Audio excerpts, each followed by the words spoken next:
একটি মহল্লার 2000 মানুষ 4000 মানুষ মিলে 8000 টাকা বেতন ঠিক মতো মিলে না, কিন্তু সেই মসজিদের টাইলসের কোনো কাম বাকি থাকে না। টাইলস লাগাইতে লাগাইতে টয়লেট বাথরুম সব শেষ হইয়া আর সভাপতি সেক্রেটারি শরীরটা যদি টাইলস বানাইতে, বুঝেন নাই, তাইলেও টাকা থেকে যাবে।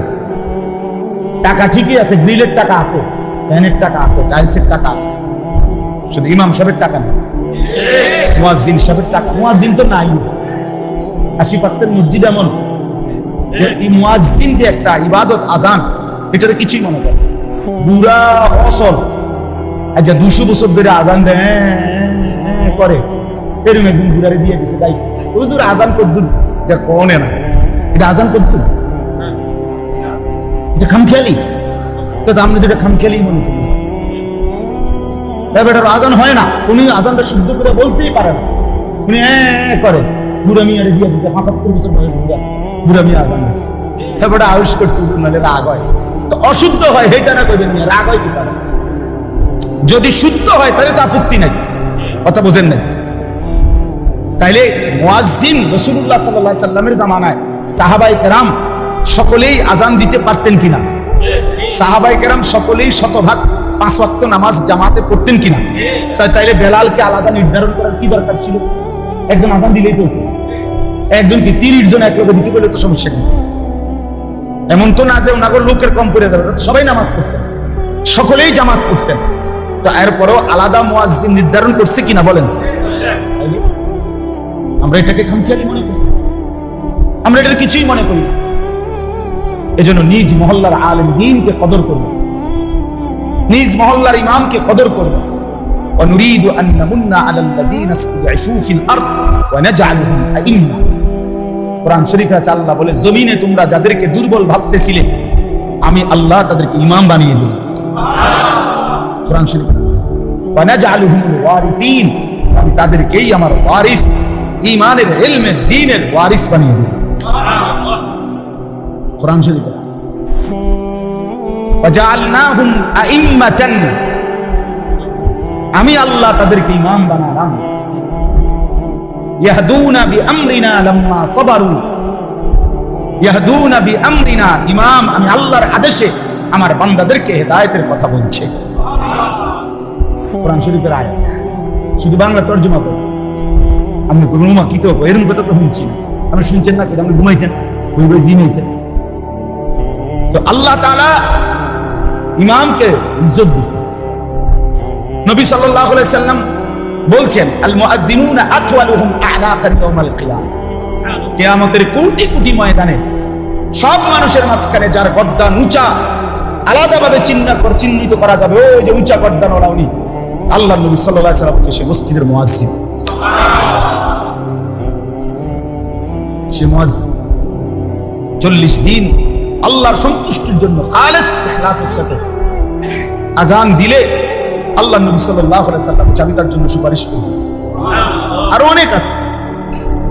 তাহলে আমি বলার উদ্দেশ্য হলো, ইমাম মুয়াজ্জিন আমারে কইয়া দিছে, ওদুল কইয়ে রিটার্ন, আমি কেউর সাথেই কথা হইছে না, আমার সালাম ফিরাইছি এনার্স। বলার উদ্দেশ্য এটাই, অর্থাৎ দ্বীনি কথাকে গুরুত্ব দিব। এই জনপ্রিয় বক্তা হইতে হইব, সবাই চিনতে হবে, দেশে লারা খাইতে হইব, এগুলো কোনো বিষয় না। আমারে মনে করেন সবাই চিনে, যুবক ভাই আমি তোমাদেরকে বলি ভাই, মনে করো আমার 10 লাখ মানুষ চিনে, তোমার লাভ কি? আমার চিনলে তোমার তো তুমি হাল মারো, কথা বোঝেন না। আমার একেবারে 1 কোটি মানুষ চিনে, তো তোমার কি? আমার বোঝেন নাই আপনার কথা, আপনার লাভ কি? আমার চিনলে, আমার না চিনলে আপনার লস কি? আপনার সমস্যা কি? আমি আপনার ভাত খাই না, তাহলে এটা তো কোনো কথা না। কথা হলো আমি নামাজ পড়বো কোন দিন, আমি আল্লাহকে চিনবো কোন দিন, আমি আমার মালিকের গোলামি করবো কোন দিন, সেটা বলো। আপনি বলেন আপনি বিড়ি ছাড়বেন কোন দিন, টেলিভিশন দেখা বন্ধ করবেন কোন দিন, সুদখানা ছাড়বেন কোন দিন, আপনি কিস্তি ছাড়বেন কোন দিন। যুবক তোমরা যারা 5 ওয়াক্ত নামাজ পড়ো না, তুমি নামাজের সেজদা দিবা কোন দিন, আল্লাহকে রাজি করবা কোন দিন।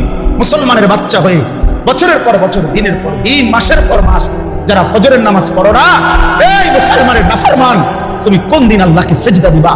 তোর জন্য কি কোনদিন ফজরের ওয়াক্ত হবে না বেঈমান? তুই এক ইমানদার ভাইয়ের দুধ খাও নাই? রাসূলুল্লাহ সাল্লাল্লাহু আলাইহি সাল্লামের সামনে কেমনে বলবা? নবীজি সাল্লাল্লাহু আলাইহি সাল্লামের সামনে কেমনে সুপারিশের জন্য? তিনি কোনো কাগজপত্র দেখবে না, আমলনামা দেখবে না নাকি? হ্যাঁ, তো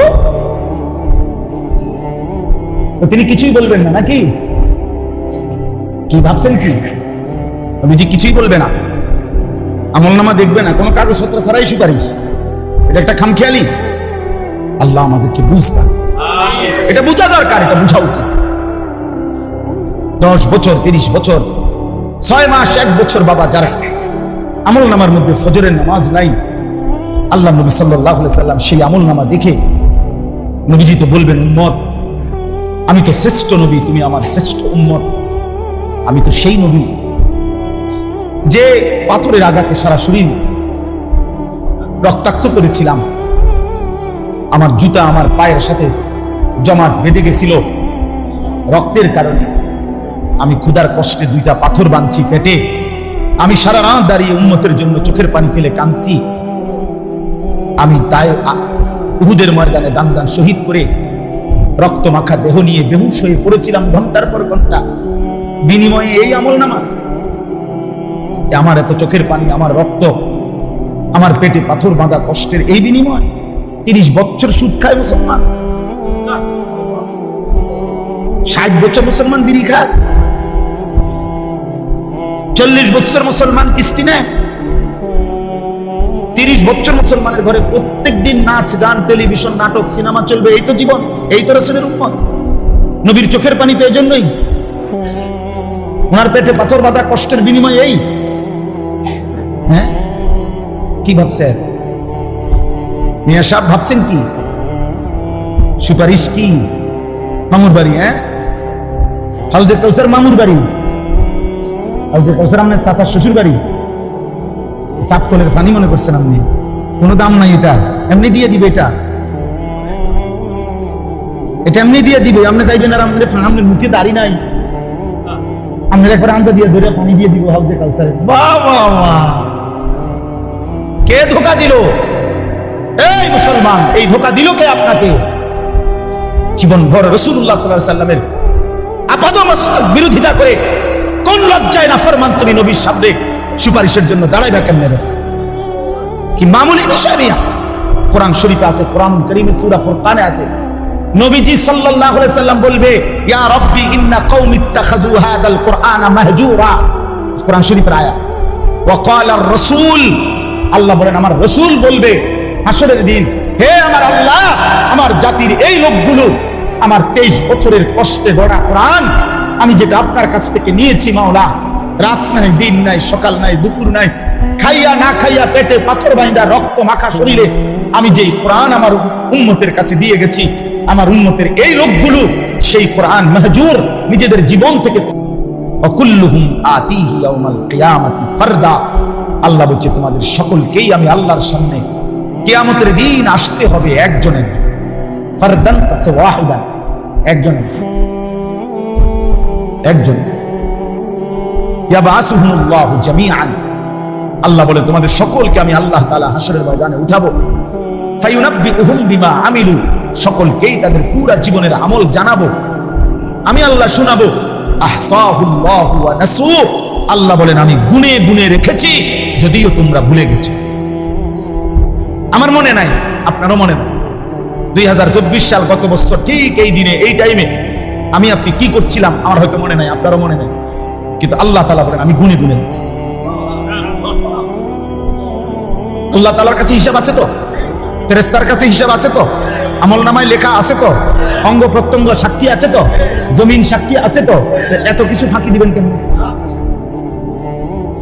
জমিনকে ফাঁকি দিবেন কেন? এই দেহকে ফাঁকি দিবেন কেন? ফেরেশতার আমলনামার খাতায় ফাঁকি দিবেন কেন? ফেরেশতার স্মৃতিতে উনি মুখস্থ বলবে, সেটা ফাঁকি দিবেন কেন? আল্লাহর নজর ফাঁকি দিবেন কেন? আলাম ইয়ালাম বিআন্নাল্লাহা ইয়ারা, রব্বুল আলামিন বলে তুমি জানো কি বান্দা, আমি কিন্তু সারাক্ষণ তোমাকে দেখি। কতক্ষণ? কতক্ষণ? আল্লাযী ইয়ারাকা হিনা তাকুম ওয়া তাকাল্লুবাকা ফিস সাজিদিন, রব্বুল আলামিন বলে, বন্ধু আপনি যখন নামাজে দাঁড়ান আমি সরাসরি আপনাকে দেখতে থাকি। আপনি যখন আমার বান্দাদের সাথে রুকু সেজদায় উঠা বসা করেন তখনও আমি আল্লাহ আপনার দিকেই তাকিয়ে থাকি, সারাক্ষণ দেখি। লা তাখুযুহু সিনাতুন ওয়ালা নাওম। রব্বুল আলামিন বলে, আমার চোখে কোনো তন্দ্রাও নাই, ঘুমও নাই। আমি ঘুমাও যাই না, তন্দ্রাও যাই না, আমি জিমাইও না, আমি ঘুমাইও না। ওমা মাসসানা মিন লুগুব। কোন কাজ করতে কখনোই কোনো ক্লান্তি আমাকে স্পর্শ করে না। আল হাইয়ুল কাইয়ুম। সর্বদাই আমি জীবিত আছি, সর্বদাই আমি প্রতিষ্ঠিত আছি, এক অবস্থায়। এই জন্য চলেন, আমার কথা এটাই, ইসলাহি মজলিসের মূল ফিকির ইসলাহে নফস, আত্ম উপলব্ধি, নিজের বিবেক জাগানো যে হায় আমি কি করছি, এই সমাজের কে কি করছে সব বাদ দেন, আমি চলেন একা একা ভাবি আমি কি করছি। এই মজলিসের ফিকিরে, এই মজলিসের ইচ্ছা হলো কি এইটা, ইসলাহি মজলিসের মূল চেতনাই এটা, আত্ম উপলব্ধি, মানে নিজের উপলব্ধি, নিজের উপলব্ধি, আত্মসংশোধন, আত্মশুদ্ধি, নিজের পরিবর্তন। প্রত্যেকেই বিবেক থেকে ভাবেন, ইনসাফ করে ভাবেন যে যে অবস্থানে আছি এভাবেই হাসরের ময়দানে দাঁড়ালে টিকবো তো? কথা বলেন না কেন? হাসরের ময়দানে টিকবো তো? তাই তো এটা বদলান, নিজেকে সুন্দর করেন, নিজেকে পরিবর্তন করেন। কোন মানুষই তো দুনিয়াতে দুনিয়াবি কোনো কাজে এক অবস্থার উপরে দীর্ঘদিন পড়ে থাকে না। দেশে থাকতে পারে না, বিদেশ গেছে, বিদেশ গিয়ে কুলাইতে পারে না, আবার দেশে আসছে, এই ব্যবসায় কিছু করতে পারে না তো আরেকটা ব্যবসা চেঞ্জ করছে। কোনো না কোনো ভাবে মানুষ তার পলিসি, তার যেই কোনো ব্যবস্থাপনা সে চেঞ্জ করে, যে যেভাবেই হোক আমাকে আমার গন্তব্যে টার্গেটে পৌঁছতে হবে। তো আখিরাতের কোনো টার্গেট নাই, পরকালের জন্য কোনো প্রস্তুতি নাই। সারা বছর বুঝবেন সে একতালে, যার কোরআন শরীফ অশুদ্ধ, আপনি বুঝিয়ে এই মৃত্যু পর্যন্ত অশুদ্ধ কোরআন, এটাই জীবন, এটাই জিন্দেগি নিয়া। এটা কি? যার সূরা কেরাত অশুদ্ধ, আপনি বুঝিয়ে সারা জীবনে এভাবেই সূরা কেরাত অশুদ্ধ, এটা এভাবেই থাকবে, এটার কোনো চেঞ্জ নাই। কথা বলেন না? তো যিনি সুদ খান, তো 30 বছর শুধু সুদে খাইবেন, কোনোদিন এটা মনে পড়বে না যে এটা গুনাহ। যার স্ত্রী আজকে 20 বছর বেপর্দা, তো এ বেডির কি কোনো বুঝাপড়া করবেন না যে তুমি কি এভাবেই চলবা মৃত্যু পর্যন্ত, এই জীবন। আপনার যেই ছেলেটা 6 মাস 1 বছর কোনোদিন ফজরের নামাজ পড়ে না, এই সন্তানরা, ছেলেরা, বাবারা বলো, বাপ বলো, এখানে আমি স্পষ্ট শুধু শুনাইতে চাই, ফাখালাফা মিন বাদিহিম খালফুন। আল্লাহ বলে প্রত্যেক জাতির মধ্যে নিকৃষ্ট মানুষ কারা? আল্লাহ বলছে নিকৃষ্ট মানুষ তারা আবাউস সালাহ, যারা তাদের নামাজকে নষ্ট করে, নামাজকে নষ্ট করে, নামাজকে নষ্ট করে। খোদার কসম আল্লাহ বলছে ওরা খালফুন, ওরা নিকৃষ্ট মানুষ, ওরা নিকৃষ্ট প্রজন্ম, ওরা অসভ্য মানুষ, ওরা মন্দ লোক, ওরা বদ লোক। কোরআন শরীফে যারা তাদের নামাজ নষ্ট করে, এই যে আয়াত পড়ছেন, এই আয়াতের তাফসীরের মধ্যে এবার বুঝেন, তাফসীরের মধ্যে এই আয়াতে আছে যারা নামাজ নষ্ট করে তারা নিকৃষ্ট প্রজন্ম, নিকৃষ্ট জেনারেশন, মন্দ উত্তরসূরি। এখন তাফসীরে কথাই স্পষ্ট আছে, ওয়ালাইসাল মুরাদু আন্নাহুম তারাকুস সালাহ, যে এই আয়াতের এর দ্বারা এটা উদ্দেশ্য নয় যে তারা নামাজ টোটালি ছেড়ে দিছে, এটা উদ্দেশ্য না। মানে টোটালি নামাজ পড়ে না এরা না, যারা একদম নামাজ পড়েই না তাদেরকে বোঝানো হয় না, বরং নামাজ পড়ে কিন্তু নামাজকে নষ্ট করে। বুঝেন নাই? নামাজ পড়ে কিন্তু নামাজকে কি করে?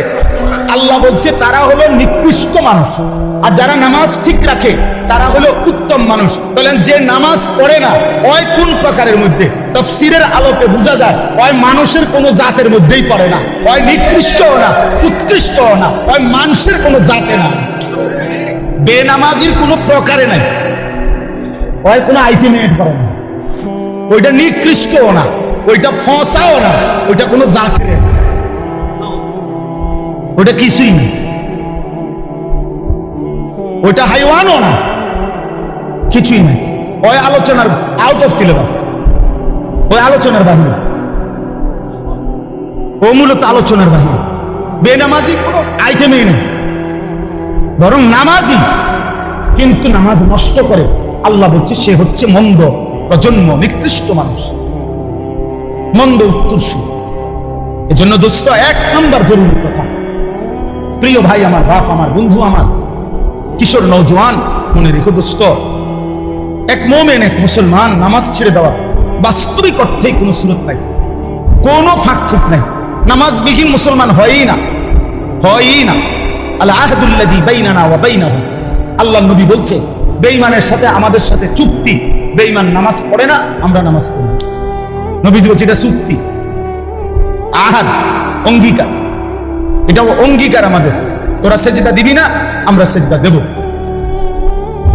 নবীজি বলছে ফারকু মা বাইনানা ওয়া বাইনাল কুফরি ওয়াশ শিরক তারকুস সালাহ।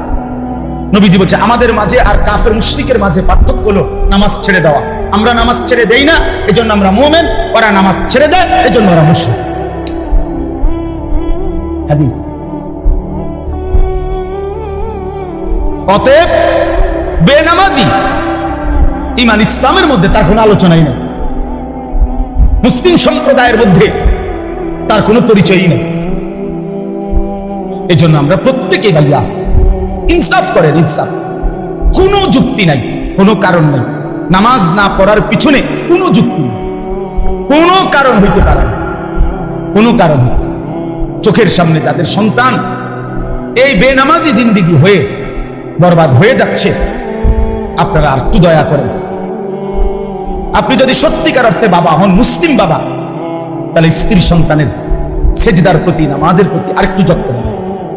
আর যদি শুধু বাবা হন তো ঠিক আছে, ভাত তরকারি দেশে থেকে পারো, বিদেশ থেকে পারো, কামাই রোজগারি, খালাস।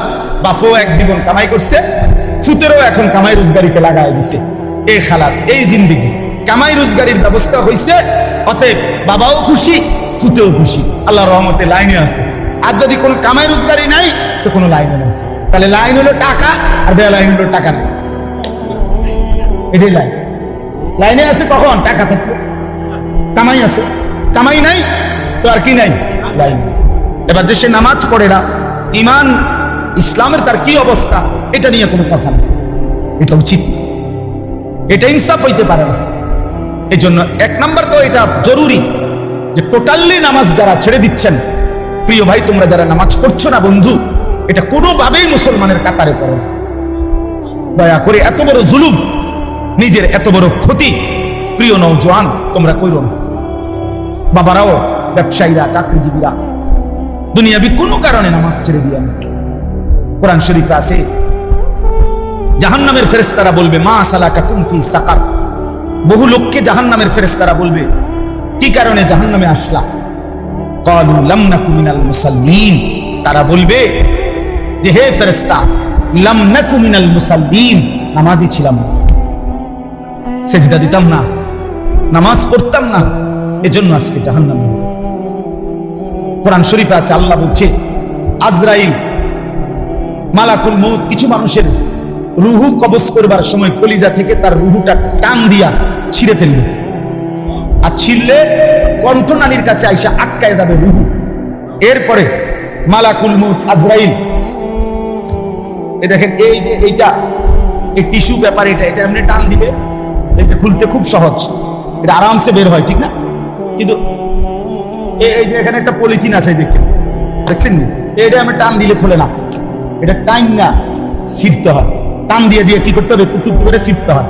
এই আল্লাহ তাআলা কোরআনে বলছে, নবীজি হাদিসে ব্যাখ্যা করে বুঝাইছে, আজরাইল এই নাফরমানদের এই রুহু কণ্ঠনালী থেকে এরকম টাইনা ছিন্ন ভিন্ন করে বের করবে। এই কারা কারা তারা কারা? কোরআন শরীফ আল্লাহ সরাসরি বলছে ফালা সাদ্দাকা ওয়ালা সাল্লা, এরা ওরা যারা আমাকে বিশ্বাস করে নাই, ওয়ালা সাল্লা, এবং নামাজ আদায় করে নাই। আল্লাহ বলছে তোর কলিজা ছিঁড়ালাম, তোর কলিজা ছিঁড়া ফেলবো, তোর রুহু ছিঁড়া ফেলবো। আজরাইল, মনে রাখিস, এখন ভাত খাও, দুনিয়া ভোগ করো, দুনিয়া বেঈমানও ভোগ করো, দুনিয়া জানোয়ারও ভোগ করো, দুনিয়া কুকুর বিড়ালও কি করে? আল্লাহ আমাদেরকে বুঝতাম। এজন্য আল্লাহ তাআলা বলছেন মন্দ প্রজন্ম হচ্ছে তারা যারা নামাজ নষ্ট করে। এখন নামাজ নষ্ট করে মানে কি? বললাম যে নামাজ পড়ে না এটা না, নামাজ পড়ে কিন্তু কি করে? তিন শ্রেণী। এক, যে ব্যক্তি নামাজকে সবসময় বিলম্ব করে, সবসময় ইউআখিরুনা আস-সালাহ, নামাজকে সবসময় তাখির করে, সবসময় দেরিতে নামাজ পড়ে, দেরিতে অভ্যস্ত, নামাজের ওয়াক্তের একেবারে লাস্ট মাথায় নিয়ে একেবারে বেড়াত লাগাইয়া এটারে একেবারে শেষ মাথাত নিয়ে কি করে? নবীজি সাল্লাল্লাহু আলাইহি সাল্লাম হাদিসের মধ্যে আছে, নবীজি তিনবার বলছে ওই নামাজ মুনাফিকের নামাজ, তিলকা সালাতুল মুনাফিক, ওইটা মুনাফিকের নামাজ, মুনাফিকের নামাজ, মুনাফিকের নামাজ। আসরের নামাজের উদাহরণ দিতে গিয়ে বলছে নবী যে ইয়ারকুবু হাত্তা তাগরুবাশ শামস, অর্থাৎ সে অপেক্ষা করে, আসরের নামাজ পড়ে না পড়ে না পড়ে না, সূর্য ডুবার কাছাকাছি হয়ে যায়। আর সূর্য ডুবার সময় নবীজি বলছেন হাত্তা কানাত বাইনা কারনাই শাইতান, শয়তানের দুইটা শিংয়ের মাঝখানে সূর্য চলে আসে ডুবার সময়। এই সময় দাঁড়িয়ে কামা ফানাক্কারা আরবাআন, দাঁড়িয়ে 4 রাকাত আসরের নামাজ যেন 4টা ঠুকর মারে। 1 থেকে 1.5 মিনিটের ভিতরে 4 রাকাত নামাজ পড়ে ফেলছে লাস্ট টাইমে। রাসূল বলছে এটা মুনাফিকের নামাজ, মুনাফিকের নামাজ, মুনাফিকের নামাজ। এজন্য নামাজকে নিয়মিত বিলম্ব করা, নামাজকে নিয়মিত দেরি করে পড়া, এটা মন্দ লোকের আখলাক, এই যে আল্লাহ বলছে। 2, নামাজ নষ্ট করা, এটার দ্বিতীয় হলো নামাজের ফরজ ওয়াজিব, সুন্নাত মুস্তাহাব, আহকাম শরায়েত, নামাজের যে মৌলিক নিয়ম কানুন যেগুলো নামাজের মধ্যে ফরজ ওয়াজিব, এগুলো যথোপযুক্ত ভাবে যে আদায় করে না সে নামাজকে নষ্ট করে।